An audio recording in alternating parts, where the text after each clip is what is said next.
요즘 젊은 부부들이 이혼하는 걸 보면은 이게 가장 큰 것 같아요. 결합의 정도가 너무나 느슨하고 약하다. 나는 나고 너는 너다. 결혼을 해서도 이런 의식이 정말 많은 것 같습니다.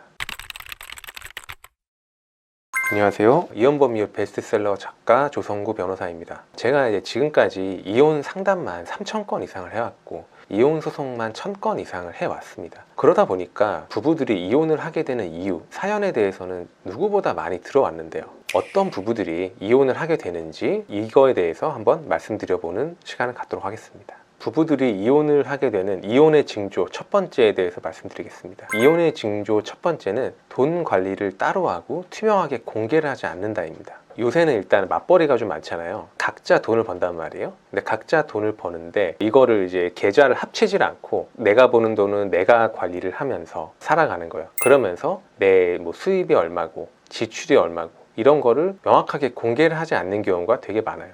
요즘 뭐 반반 결혼, 엑셀 이혼 이런 말들이 있는데 실제로 그래요. 이혼 상담을 받겠다고 찾아오시는 분들이 이제 이렇게 보면은 진짜로 그 엑셀로 정리를 해가지고 오시는 분들이 있어요. 지출도 뭐 내가 쓴 거, 남편이 쓴 거 막 이렇게 막 정리해가지고 오시는 분들도 굉장히 많이 있어요. 실제 사례에 대해서 말씀을 드릴게요. 이혼을 하겠다고 어떤 이제 젊은 이제 남편분이 찾아오셨어요. 결혼한 지 6년이 되었고 각자 사업을 하고 있는 맞벌이 부부였는데 시간이 지나다 보니까 성격이 너무 안 맞고 더 이상 서로 사랑하지 않는 것 같다. 그래서 이혼을 하고 싶다. 이런 이유로 오셨더라고요. 근데 이제 제가 얘기를 들어보니까 이거는 단순히 뭐 성격이 안 맞는 문제가 아니라 서로 간의 결속력이 너무너무나 약하더라고요. 우리가 이제 이혼 소송을 할 때는 양육비의 액수를 정해야 되고 재산 분할을 얼마 청구할지를 정해야 되니까 이혼 전문 변호사들이 의뢰인한테 배우자의 소득, 배우자의 재산 이제 이런 거를 물어본단 말이에요. 근데 저도 이렇게 이분한테 여쭤보니까 이분은 모른대요. 그러니까 남편이 아내의 소득이 어느 정도인지, 그러니까 아내가 갖고 있는 재산이 뭐가 있는지를 전혀 모른다라는 거예요.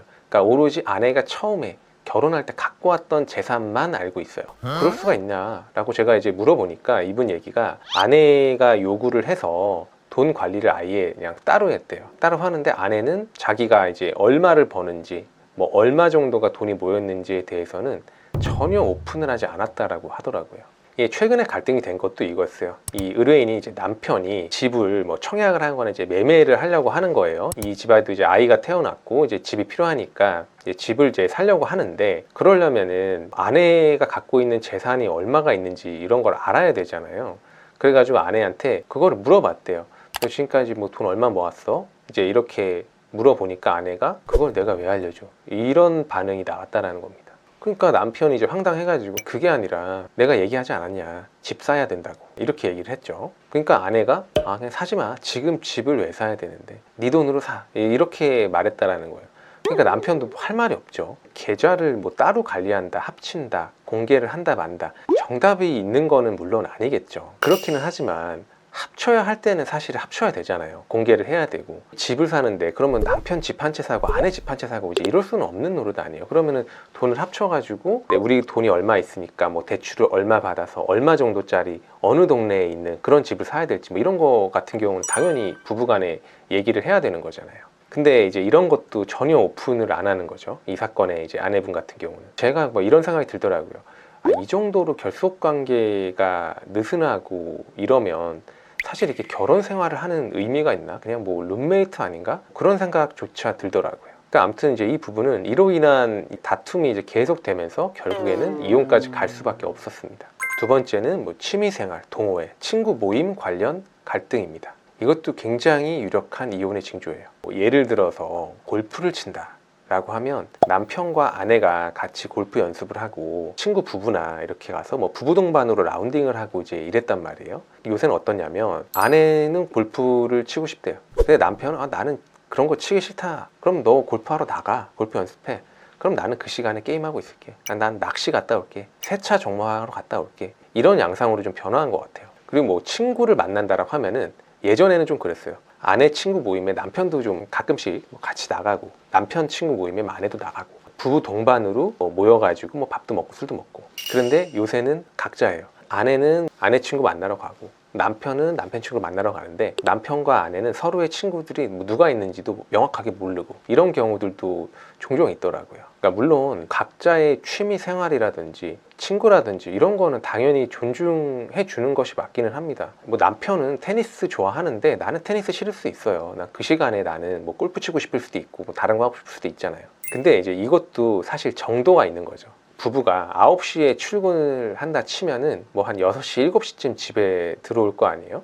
그러면은 이때부터 자기 전까지 3, 4시간 정도가 부부가 같이 있는 시간의 전부예요, 평일에. 근데 이 시간 동안에 남편은 게임을 하고 있고 아내는 골프 연습을 하러 가고, 그리고 주말에도 남편은 남편 친구들 만나러 가고 아내는 아내 친구들 만나러 가고, 이러면 부부는 언제 시간을 같이 보내고 또 무슨 주제로 대화를 나눌 거냔 말이에요. 둘이 같이 하는 게 아무것도 없는데. 몸에서 멀어지면 마음에서 멀어진다는 얘기도 있고요, 같은 취미를 공유하고 같은 거를 좋아하면 서로 친해진다라는 얘기도 있어요. 실제로 제가 했던 수많은 이혼소송과 상간소송을 보면은 이런 양상이 있습니다. 배우자가 어떤 취미에 빠져요. 근데 나는 그 취미에 관심이 1도 없어요. 배우자는 이 취미가 너무 좋아서 이 취미와 관련된 동호회에 가입을 하고 동호회 사람들을 만나요. 그리고 그 활동을 점차 열심히 합니다. 그리고 나서 나와의 대화는 없어져요. 그리고 동호회 사람들과만 계속 어울립니다. 근데 이제 동호회에는 이성도 있잖아요. 동호회에서 만난 이성과 바람이 나는 거예요. 그렇게 해서 이혼을 한다. 이런 사례는 정말 수도 없이 많습니다. 이혼의 징조 3번째는 이제 시댁 처가 관련 갈등입니다. 부부의 결속력이 약하다 보니까요, 결혼을 하고 나서도 아직도 부모님과 내가 가족이라고 생각하는 분들이 있어요.